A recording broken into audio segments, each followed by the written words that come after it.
بہت سے لوگ اپنے مالی حالات کو بہتر بنانے کے طریقے ڈھونڈتے ہیں، جیسے کہ زیادہ محنت کرنا، پیسے بچانا یا سرمایہ کاری کرنا۔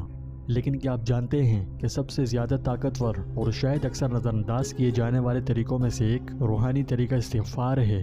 کبھی سوچا ہے کہ استغفار اور رزق آپس میں کیا تعلق ہے؟ شاید غور نہ کیا ہو، مگر آپ نے اکثر اس کا تجربہ کیا ہوگا کہ جب آپ استغفار کی کثرت کرتے ہیں، گناہ سے دور رہتے ہیں، تو آپ کا رزق بڑھ جاتا ہے۔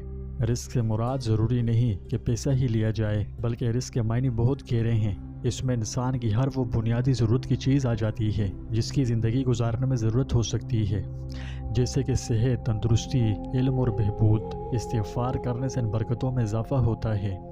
آئیے اس خوبصورت عمل کے پوشیدہ خزانے دریافت کریں۔ ہماری آج کی ویڈیو کا عنوان ہے استغفار اور رزق سے اس کا تعلق۔ اس ٹاپک کو اچھے سے سمجھنے کے لیے آپ سے التماس ہے کہ پلیز یہ ویڈیو آخر تک پوری دیکھیں، اور اسی طرح کی مزید ویڈیوز کے لیے ابھی ہمارے چینل کو سبسکرائب کر کے بیل آئیکن پر کلک کریں۔ پیارے دوستوں، ہمارے چینل پر دوبارہ خوش آمدید۔ آج ہم استغفار کے روحانی اور عملی فوائد، خاص طور پر رزق سے اس کے گہرے تعلق کے بارے میں جانیں گے۔ امید ہے یہ ویڈیو آپ کو بہت پسند آئے گی، اس لیے ابھی سے لائک، شیئر اور پیار سے کامنٹ کر دیں۔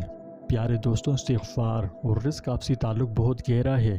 یہ میں اپنی طرف سے نہیں کہہ رہا، بلکہ یہ تصور اسلامی عقائد اور تعلیمات پر مبنی ہے، جس سے پتہ چلتا ہے کہ یہ کوئی معمولی عمل نہیں۔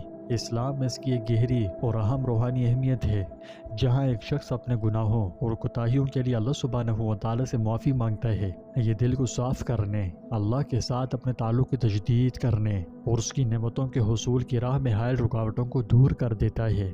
اسلام میں جہاں آخرت میں کامیاب ہونے کے لیے انسانوں کی رہنمائی فرمائی گئی، وہاں اس میں دنیاوی امور میں بھی ان کی مکمل رہنمائی فرمائی ہے۔ جیسے دین کا مقصد آخرت میں انسانوں کو کامیابی و کامرانی سے سرفراز و سربلند کرنا ہے، اسی طرح جو دین اسلام سے وابستہ ہو کر زندگی گزارے گا تو اسے دنیا میں بھی خوشبختی اور سعادت مندی کی زندگی نصیب ہوگی۔ استغفار ایسا عمل ہے جو اللہ سبحانہ و تعالیٰ کو بہت محبوب ہے۔ اس پر مزید بات کرنے سے پہلے یہ سمجھنا ضروری ہے کہ استغفار ہے کیا۔ استغفار کا مطلب اللہ سبحانہ و تعالیٰ سے اپنے گناہوں اور کوتاہیوں کی معافی مانگنا ہے۔ یہ محض زبانی کلامی اظہار نہیں، بلکہ اللہ کی رحمت کے لیے دلی التجا ہے۔ جب ہم استغفر اللہ کہتے ہیں تو ہم اپنی غلطیوں کا اعتراف کرتے ہیں اور اللہ سبحانہ و تعالیٰ سے دعا کرتے ہیں کہ وہ ہمیں معاف کرے اور ہمیں اپنی بخشش سے نوازے۔ قرآن مجید نے بار بار استغفار کی اہمیت پر زور دیا ہے۔ سورہ نوح میں اللہ تعالیٰ فرماتا ہے، اپنے رب سے گناہوں کی معافی مانگو، بے شک وہ بڑا بخشنے والا ہے۔ وہ تم پر کثرت سے بارش برسائے گا اور تمہارے مال اور اولاد میں اضافہ کرے گا، اور تمہارے لیے باغات پیدا کرے گا اور نہریں جاری فرمائے گا۔ یہ آیات استغفار اور رزق، مال اور یہاں تک کہ اولاد کی نعمتوں کے درمیان براہ راست تعلق کو واضح کرتی ہیں۔ استغفار اور رزق کا تعلق اسلام کی حکمت میں بہت گہرا ہے۔ جب ہم اللہ سے اپنے کیے کی معافی مانگتے ہیں تو ہم نہ صرف اپنی روح کو پاک کرتے ہیں، بلکہ اس کے ذریعے الہی رحمت اور برکتوں کے دروازے بھی کھولتے ہیں۔ گناہ، چاہے ہمیں اس کا احساس ہو یا نہ ہو، ہمارے رزق میں رکاوٹ کا کام کرتا ہے۔ استغفار میں مشغول ہو کر ہم ان رکاوٹوں کو توڑ رہے ہوتے ہیں اور اللہ کی نعمتوں کو اپنی زندگی میں مدعو کر رہے ہوتے ہیں۔ حضور نبی کریم صلی اللہ علیہ وسلم نے فرمایا، جو شخص باقاعدگی سے استغفار کرتا ہے، اللہ سبحانہ و تعالیٰ اس کے لیے ہر مشکل سے، ہر تنگی سے نکلنے کا راستہ بنا دیتا ہے اور اسے ایسی جگہ سے رزق دیتا ہے جس کا وہ تصور بھی نہیں کر سکتا تھا۔ پیارے دوستوں، یہ حدیث بڑی خوبصورتی سے واضح کرتی ہے کہ استغفار کس طرح آسانی اور غیر متوقع رزق کا ذریعہ بن سکتا ہے۔ ایسے لوگوں کی بے شمار کارگزاریاں ہیں جنہوں نے استغفار میں باقاعدگی سے مشغول ہونے کے بعد اپنے رزق میں نمایاں اضافہ دیکھا ہے۔ پھر چاہے وہ تاجر ہو جس نے اچانک اپنے کاروبار کو پھلتے پھولتے دیکھا ہو، یہ قرض میں ڈوبا ہوا کوئی شخص جس نے قرض سے ریلیف پایا۔ استغفار کی طاقت ناقابل تردید ہے۔ اگر میں ان کی کارگزاریاں بیان کروں تو ویڈیو بہت لمبی ہو جائے گی۔ بس مختصراً ایک قصہ امام احمد بن حنبل کا آپ کو سنا دیتا ہوں۔ ایک بار امام احمد بن حنبل سفر میں تھے۔ ایک قصبے میں رات ہو گئی تو نماز کے بعد مسجد میں ہی ٹھہرنے کا ارادہ کر لیا۔ ان کی عاجزی ان کے ساری نے یہ گوارا نہ کیا کہ لوگوں کو اپنا تعارف کروا کر خوب آوبکت کروائی جائے۔ مسجد کے خادم نے امام کو نہ پہچانا اور ان کو مسجد سے باہر نکلنے کا کہا۔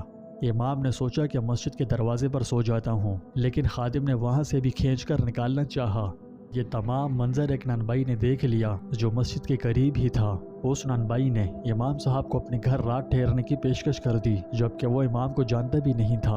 امام جب اس کے گھر تشریف لے گئے تو دیکھا کہ نابنائی کام کے دوران بھی کثرت سے استغفار استغفر اللہ کر رہا ہے۔ امام نے استفسار کیا، کیا تمہیں اس قدر استغفار کرنے کا پھل ملا بھی ہے؟ نان بھائی نے جواب دیا، میں نے جو بھی مانگا اللہ مالک الملک نے عطا کیا۔ ہاں ایک دعا ہے جو ابھی تک قبول نہیں ہوئی۔ امام صاحب نے پوچھا، وہ کون سی دعا ہے؟ نان بھائی بولا، میرے دل میں کچھ دنوں سے یہ خواہش مچل رہی ہے کہ امام احمد بن حنبل رحمۃ اللہ علیہ سے ملنے کا شرف حاصل کروں۔ امام فرمانے لگے، میں ہی امام احمد بن حنبل ہوں۔ اللہ نے نہ صرف تمہاری دعا سنی بلکہ مجھے تمہارے دروازے تک کھینچ لایا۔ تو اس سے استغفار کی برکات بخوبی معلوم ہوتی ہیں۔ پیارے دوستوں، استغفار صرف ہمارے گناہوں کو مٹانے کا ذریعہ ہی نہیں بلکہ ہمارے رزق کو بڑھانے اور ہماری زندگیوں میں بے شمار برکات لانے کا بھی ذریعہ ہے۔ سچے دل کے ساتھ اللہ کی طرف رجوع کر کے اور اس سے معافی مانگنے سے ہم ان رکاوٹوں کو دور کر سکتے ہیں جو ہمارے رزق میں رکاوٹ بنتی ہیں۔ آئیے ہم سب استغفار کو اپنی زندگی کا باقاعدہ حصہ بنائیں اور اس کی برکات سے مستفید ہوں۔ اگر آپ کو یہ ویڈیو کارآمد لگی تو مزید اسلامی مواد کے لیے ابھی ہمارے چینل کو لائک، شیئر اور سبسکرائب کیجیے۔ اللہ تعالی ہم سب کو خلوص نیت سے استغفار کرنے کی توفیق عطا فرمائے اور ہمارے رزق میں برکت پیدا فرمائے، آمین۔